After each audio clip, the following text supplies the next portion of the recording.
자, 안녕하십니까. 이상혁입니다. 조금 전에 저희가 오리엔테이션을 마쳤고요. 이제 국제통상법 1강의의 첫 번째 이제 강의에 해당될 수 있는 국제통상법의 개념에 대한 설명을 드리도록 하겠습니다. 국제통상법의 개념, 과연 국제통상법이 무엇인가에 대한 definition, 개념 정의를 하고 공부를 시작해야 되겠죠? 오늘 제가 여러분에게 설명드릴 내용은 크게 세 가지입니다. 첫 번째는 국제통상법이란 무엇인가 라는 definition, 개념 정의에 해당되는 부분이고요. 두 번째는 국제통상법과 유사한 과목과의 구별에 대한 얘기입니다. 국제거래법, 국제사법, 뭐 여러 가지 비슷한 개념들이 있는데 무엇이 유사하고 무엇이 다른지에 대해서 정확하게 구분해야지만 저희가 한 학기 동안 진행하게 될 국제통상법이 무엇인지를 정확하게 알 수 있겠죠. 세 번째로는 수업 과목으로서의 국제통상법이라고 해서 실무적인 거 말고 이제 우리가 실제 강의를 할 때 수업에서 국제통상법의 범위를 어디까지 두고 어디까지 가르치는지에 대한 얘기를 한번 설명해 보도록 하겠습니다. 먼저 첫 번째로 국제통상법이란 무엇인가 라는 말인데 국제통상법이라는 것은 영어에 International Trade Law라는 말을 한자어로 번역하고 이 한자어를 한국어로 표기한 겁니다. 보시는 것처럼 국제통상법 International Trade Law는 노란색으로 표시된 것처럼 국제법입니다. International Law입니다. 근데 국제법은 국제법인데 무엇에 대한, 무엇을 대상으로 하는 어떤 영역에 적용되는 국제법이냐고 하면 바로 통상, trade에 적용되는 겁니다. 우리 흔히 한국에서는 이 국제통상법, International Trade Law를 국제통상법 혹은 일반적으로 그냥 통상법이라는 말로 표현하기도 합니다. 제가 아까 국제통상법은 법학이라 그랬죠? 법학인데 법학 중에서도 국제통상법은 국제법입니다. 국제법이라는 게 뭐냐면 바로 국가를 주요 행위자로 하는 국제법입니다. 국제법의 주체는 바로 기본적으로 국가입니다. 물론 예외적으로 국제기구도 있고 또 개인도 예외적으로 대상이 될 수 있습니다. 하지만 원칙적으로 국제법의 주체는 행위자는 국가라는 겁니다. 이 영어 international이라는 말의 의미가 뭐냐면 inter라는 말은 between, among 이란 말이고 nation이란 말은 국가라는 말이죠. 그러니까 internation이란 말은 among states, among nations라고 해서 국가들 간에라는 의미예요. international law라는 말 자체가 바로 국가들 간의 법이다라는 말이에요. 국제통상법은 국가를 주요 행위자로 하는 국제법의 한 분야입니다. 그리고 국제 경제 관계에서 주로 통상, 무역 분야를 규율하는 것이다 라고 합니다. 이 국제통상법은 그 규제 대상이 trade입니다. trade라는 말을 우리나라에서는 흔히 통상이라는 말로 번역하기도 하고 무역이라는 말로 번역하기도 합니다. 뭐 비슷한 말인데요. 흔히 이제 법학을 하시는 분들은 통상이라는 표현을 좀 더 좋아하시고 또 무역학이나 경제학이나 경영학을 하시는 분들은 통상이라는 표현보다는 또 이 무역이라는 표현을 좀 더 즐겨 쓰시기도 합니다. 여하튼 영어로는 trade라는 개념입니다. trade. 국제사회에서 무역이라는 현상이 벌어지는데 그 현상에 대해서 국가 간의 권리 의무 관계라는 법률 관계를 규율하는 게 국제통상법입니다. 국제통상법입니다. 그러면 두 번째로 국제통상법과 유사 과목의 구별을 해야 되는데요. 이 가장 유사한 게 국제경제법이라는 겁니다. 국제경제법. 그래서 국제통상법과 국제경제법을 구분하는 거 한번 해보죠. 국제경제법이라는 말은 영어로 International Economic Law라는 거의 약자입니다. 우리나라에서는 이걸 흔히 국제경제법이라고 합니다. 그런데 economy, 경제, 이것은 국제경제법은 국제 경제 문제를 규율하는 법이에요. 그런데 아까 저희가 International Trade Law라고 해서 무역법이라는 건 트레이드를 규율하는 거라고 그랬죠. 근데 economy, 경제라는 것과 trade, 무역이라는 거의 관계가 뭐냐면 economy라는 게 훨씬 더 큰 영역이고요. 그 economy, 경제라는 것에 포함되는 한 영역이 trade, 무역이라는 거예요.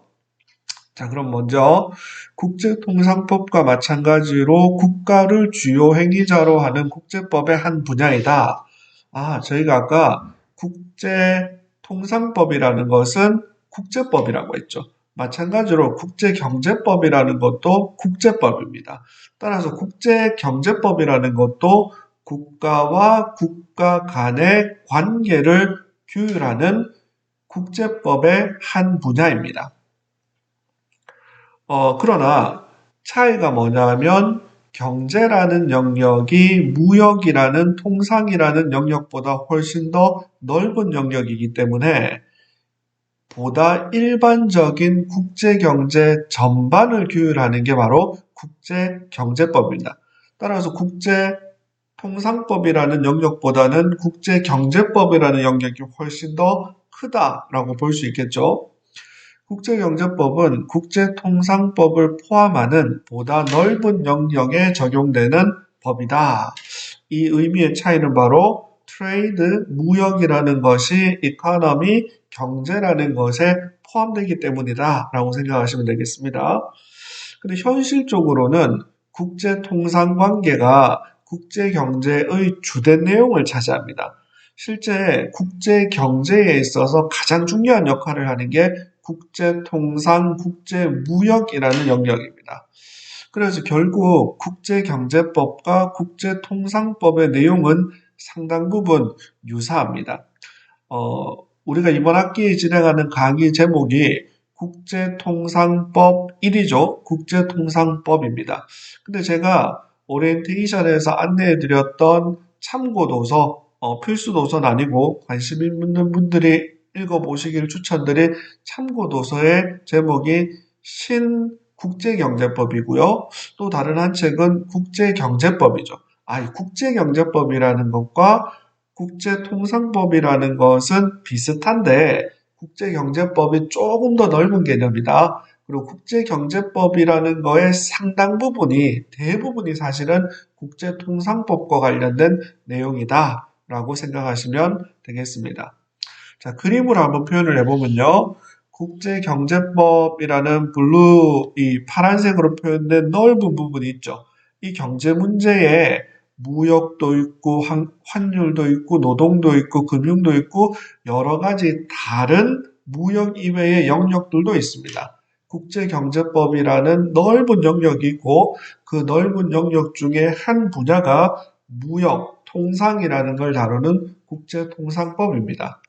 그런데 1995년 1월 1일 WTO 세계무역기구의 출범 이후에 어떤 현상이 벌어지냐면 국가와 국가 간의 이 무역이라는 관계가 경제에서 차지하는 영역이 매우 넓어지게 되었고요. 국제법이라는 관점에서도 국가와 국가 간의 합의에서 WTO를 중심으로 국가가 합의해서 만든 국제경제법의 대부분이 바로 국제통상법이 되게 돼요. 그래서 아까 말씀드린 것처럼 국제통상법은 국제경제법의 한 부분이지만 현실적으로 국제경제법의 상당 부분을 이 통상법이 차지하고 있다라고 설명을 드렸습니다. 이제 조금 중요한 내용이 나오는데요. 국제통상법과 확연하게 구별되는 국제거래법이 있습니다. 제가 아까 국제경제법은 국제통상법과 유사하다 그랬죠? 유사한 부분이 많습니다. 그런데 국제거래법은 한글로는 국제통상법, 국제거래법 비슷한 것 같은데 이 개념 자체가 완전히 다른 겁니다. 여기에 대한 이 정확한 구분을 해야 합니다. 아주 중요한 내용입니다. 국제거래법은 영어로는 Law of International Transaction 이라고 표현하기도 하고 International Commercial Law라고 표현하기도 합니다. 한자어로 국제거래법이라고 표기합니다. 그런데 이 법학을 공부해 보신 분들은 상법 공부해 보셨죠? 상법. 상법이 영어로 commercial law입니다. commercial law라는 상법이 있는데 이걸 영어로 국제관계의 commerce를 규제하는 걸 영어로 international commercial law입니다. 그러니까 사실은 이 국제거래법이란 말을 원래 영어의 의미를 좀 더 살리면 국제상법이라고 표현하는 게 맞을 것 같은데 여하튼 여러 가지 이 역사적 맥락 속에 학문적인 논의 속에 우리나라에서는 국제거래법이라는 표현을 씁니다. 그러니까 국제거래법은 쉽게 말하면 상법의 국제 파트 부분이라고 생각하시면 됩니다. 좀 구분을 해볼까요? 사인, 바로 개인, private, 이 사적인 영역에 적용되는 게 상법이죠. 사인 간의 거래관계를 규율하는 법이 상법입니다. 마찬가지로 국제거래법이라는 것은 사인, 개인, 기업 간의 국제적인 물품 매매, 서비스, 금융 등의 거래 관련 사법적 측면과 이러한 거래의 분쟁 해결에 관한 법이 바로 국제거래법입니다. 그러니까 국제거래법은 쉽게 말하면 private, 민간 영역, 사적인 영역을 규율하는 사법에 해당합니다. 즉, 사인이 행위자라는 점에서 국가를 주체로 하는 공법, public law인 국제통상법과는 다릅니다. 국제거래법의 주체는 사적 개인입니다. 기업입니다. 이에 반해서 국제통상법의 주체는 공적 주체인 국가입니다. 확연히 다르죠? 다음, 상품이나 서비스의 생산과 대금의 지불 등 실제 경제 활동을 다룬다는 점에서는 국가의 거시적인 경제정책의 조정과 협력을 목적으로 하는 국제통상법과 차이가 있습니다.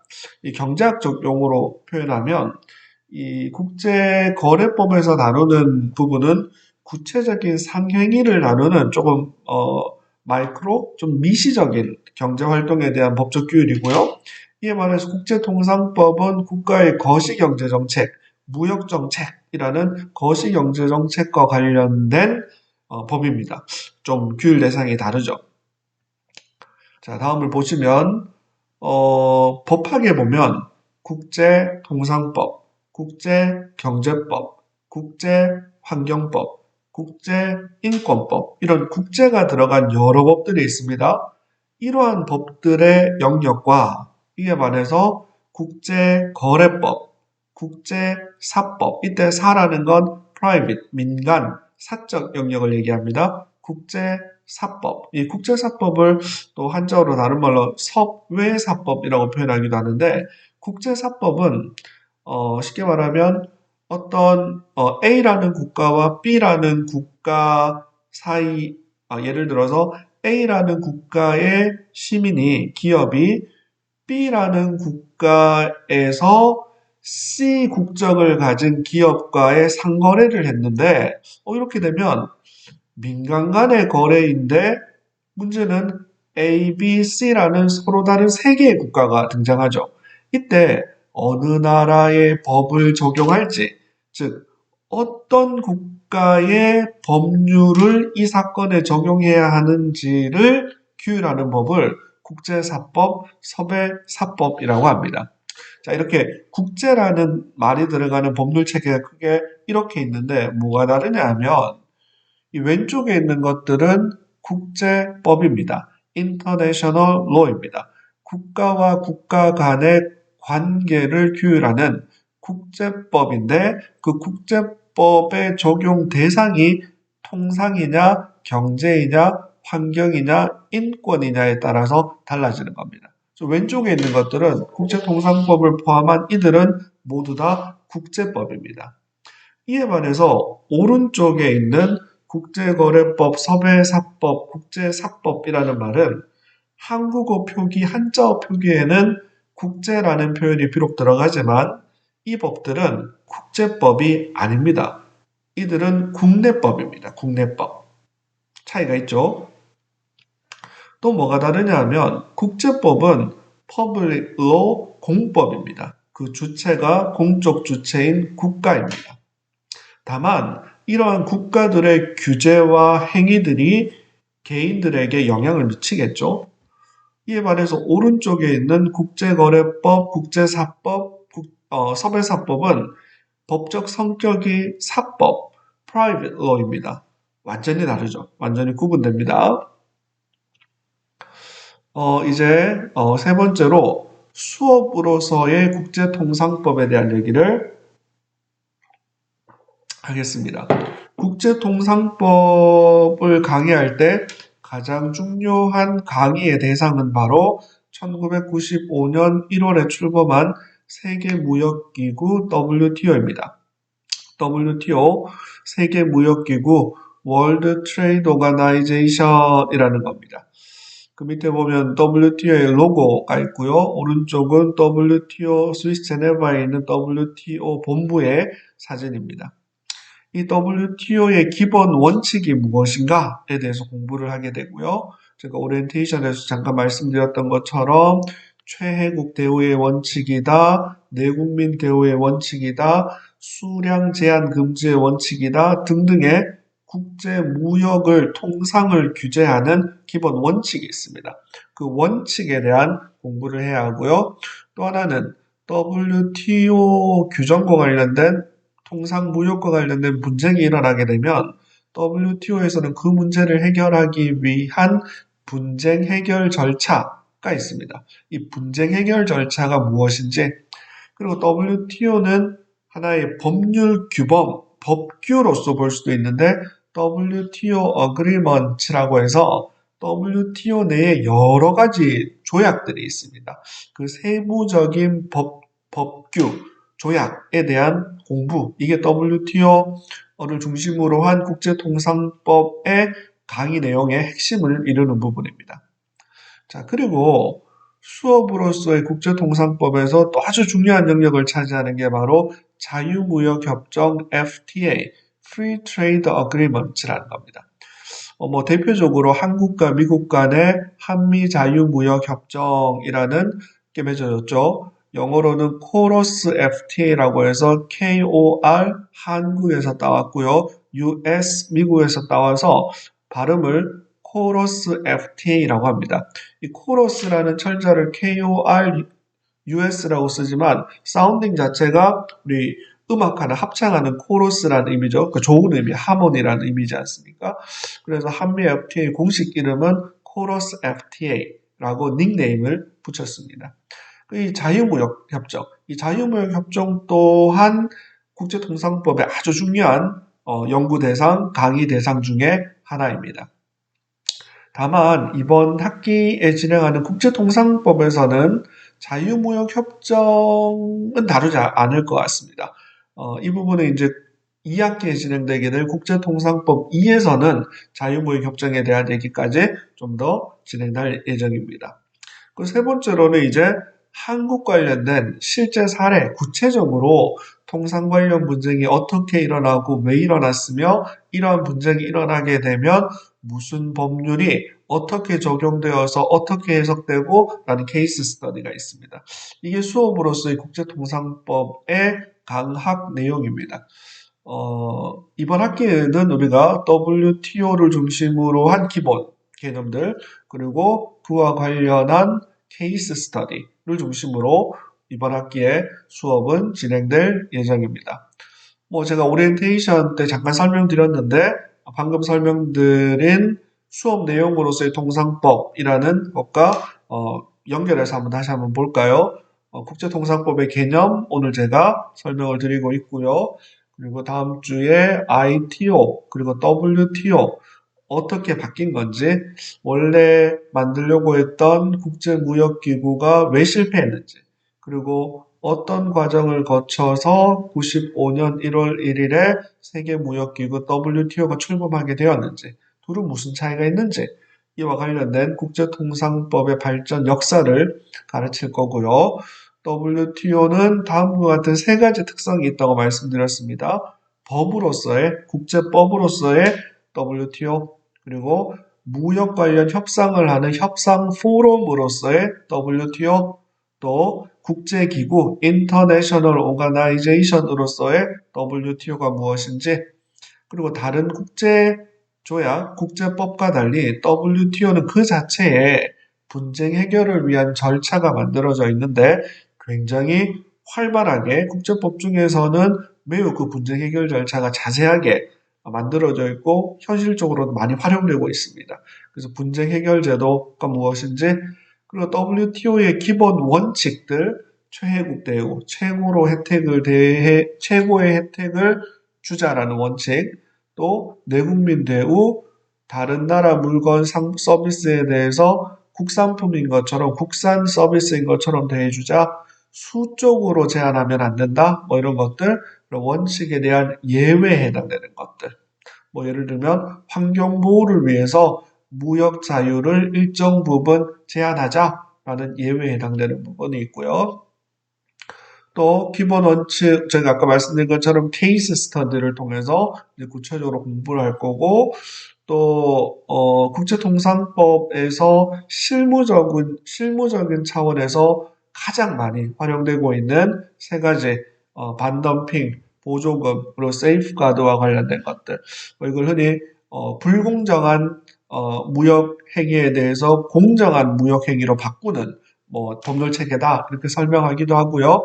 이걸 좀 더 다른 말로 무역 구제 제도라고 해서 트레이드 레머디라고 해서, 트레이드라는 말은 무역이란 말이고요. 레머디라는 말은 REMEDY, 레미디라는 말은 상대편의 덤핑으로 인해서 문제가 생겼는데 그것을 다시 회복해주는 조치다라고 해서 트레이드 레머디라고 해서 우리나라에서는 이걸 무역 구제라는 말로 표현합니다.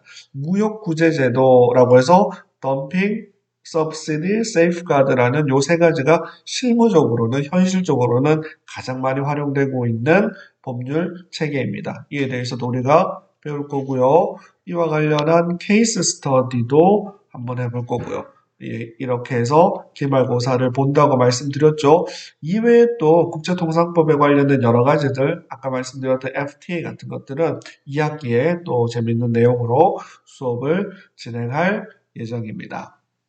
자, 그러면 오늘 우리가 이제 2021학년도 1학기 국제통상법 1강의 첫 번째 시간을 했는데요. 오늘 첫 번째 시간의 내용을 한번 랩업 해보도록 하죠. 이제 한번 정리를 한번 해보도록 하겠습니다. 첫 번째로 오리엔테이션 했습니다. 간단한 제 소개도 드렸고요. 수업이 어떻게 진행되는지, 그리고 매주 월요일에 동영상 강의 파일과 수업에 필요한 PDF 파일이 학교 포털에 올라갈 거다. 그리고 그 다음 주 일요일까지, 그 주 일요일까지 들을 수 있다라고 말씀드렸습니다. 매번 월요일부터 일요일까지 수업을 들을 수 있습니다. 원래 수업 시간은 금요일이지만 그렇게 할 수 있다라는 거죠. 그리고 평가할 때 100점 만점 상대 평가라는 것, 그리고 기말고사가 80점으로 가장 중요하고 출석 10%, 기타 10%에서 100점 만점으로 평가한다라고 말씀드렸습니다. 우리가 강의는 월요일부터 일요일까지 해당 주에 강의를 들을 수 있지만, 기말고사의 경우에는 나중에 다시 공지하겠지만 정해진 금요일 원래 우리 수업 시간에 시험을 볼 겁니다. 그래서 그 정해진 시간, 공지가 나가는 시간에 로그인해서 반드시 시험을 보셔야 합니다. 관련된 공지는 나중에 기말고사 때 다시 드릴 겁니다. 네, 오늘 우리 첫 번째 강의로 오리엔테이션 했습니다. 이게 또 수업 후반부에 국제통상법의 개념을 설명드렸습니다. 국제통상법이 뭐지? 우리가 한 학기 동안 국제통상법 1을 배우고 더 공부를 하실 분들은 2학기 때 국제통상법 2까지 배울 텐데, 국제통상법이 뭐지?에 대한 기본 개념을 한번 공부해 봤습니다. 국제통상법이란 아까 설명드렸죠. 국제법이다. 국제법이라는 것은 국가와 국가의 관계를 규율하는 법이다. 국제통상법은 그 주체가 국가다. 국가입니다. 다만 국가와 국가 관계를 규율하는 국제법인데 그 법이 적용되는 영역이 바로 trade, 무역, 통상이라는 영역이라고 말씀드렸죠. 두 번째로 국제통상법과 유사 과목의 구별에 대해서 설명을 드렸습니다. 우선 국제통상법과 제일 유사한 게 국제경제법이라고 했습니다. 국제경제법과 국제통상법은 사실상 거의 똑같다라고 해도 뭐 과언은 아닙니다. 실무적으로는 국제경제라는 넓은 영역이 있고 그 부분 중에 하나가 무역인데 WTO의 출범 이후 사실상 이 트레이드와 관련된 부분이 국제경제의 대부분을 차지하게 되었다라고 했습니다. 여하튼 이론상으로는 국제경제법이 국제통상법보다는 좀 더 넓은 영역이다. 다만 국제경제법의 상당 부분이 국제통상법이다라고 했습니다. 이제 중요한 게 한글로는 비슷한데 완전히 성격이 다른 게 있다라고 했어요. 예를 들면 국제거래법이라고 했습니다. 국제거래법은 국제통상법이나 국제경제법과는 완전 다르다. 왜 그러냐면 국제거래법은 영어로는 International Commercial Law 혹은 Law of International Transaction이라고 했죠. 쉽게 말하면 국제거래법은 상법이다. 상법의 국제 파트다라고 설명드렸습니다.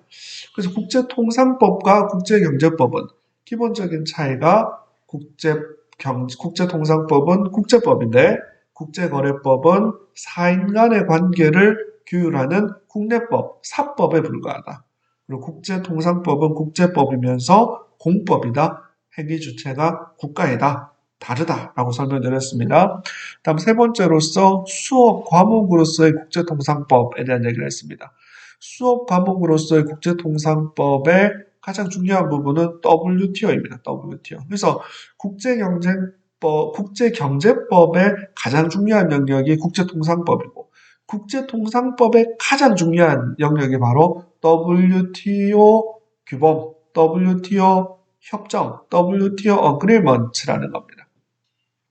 이 외에도 또 자유무역협정이라는 또 중요한 파트가 있다고 했죠. 다만 이 부분은 이번 학기는 아니고 다음 학기에 할 국제통상법 2에서만 다룬다고 했습니다. 그리고 한국과 관련된 실제 케이스, 실제 사례들을 공부하는 것. 이게 수업, 강학이라는 측면에서의 국제경제법이다라고 설명했습니다. 그래서 우리가 오늘 이 세 가지를 중심으로 국제통상법의 기본 개념까지 설명해 보았습니다. 자, 그러면 이제 다음 주에 저희가 뭘 할 거냐면 다음 주 두 번째 2주차 강의로 국제통상법의 발전이라는 주제를 다룰 겁니다. 서브타이틀이 From the ITO to the WTO라고 해서 ITO가 뭐라고 했죠? International Trade Organization이라는 국제무역기구라고 했습니다. 국제무역기구라는 것이 원래 미국 행정부에 의해서 2차 세계대전 이후 설립되려고 했는데 아이러니하게도 미국 의회가 행정부의 이러한 행동에 제어를 합니다. 즉 국제법이 만들어지기 위해서는 국내법 절차상 행정부가 주도하게 되면 마지막에 의회가 ratify 비준 절차를 거쳐야 됩니다. 그래야지 국내적으로도 국제법이 효력을 가지게 됩니다. 근데 미국 의회가 미국 행정부가 주도했던 ITO에 대한 비준을 거부하게 됩니다. 결국 ITO는 실패로 끝나고 됩니다. 이후에 1995년도가 되어야 WTO가 탄생하게 되는데 2차 세계대전 이후 1947년부터 1995년까지는 ITO 없이 가트라는 관세 및 무역에 관한 일반 협정이라는 국제 조약이 있는데 이 조약이 ITO의 역할을 대신하는 아주 묘한 시기가 진행되게 됩니다. 다음 주에는 우리가 이런 ITO에서부터 WTO까지 바뀌는 과정에 국제통상법이라는 것이 어떻게 만들어지게 되었는지, 형성되게 되었는지에 대한 얘기를 진행해 볼 예정입니다. 자, 다음 주까지 행복한 한 주 잘 보내시고요. 다음 주에 또 뵙도록 하겠습니다. 자, 그러면 이제 첫 번째 수업을 마쳤습니다. 너무너무 수고하셨고 감사합니다. 다음 수업 시간에 뵙도록 하겠습니다. 건강하시고 행복한 한 주 보내시길 바랍니다. 감사합니다.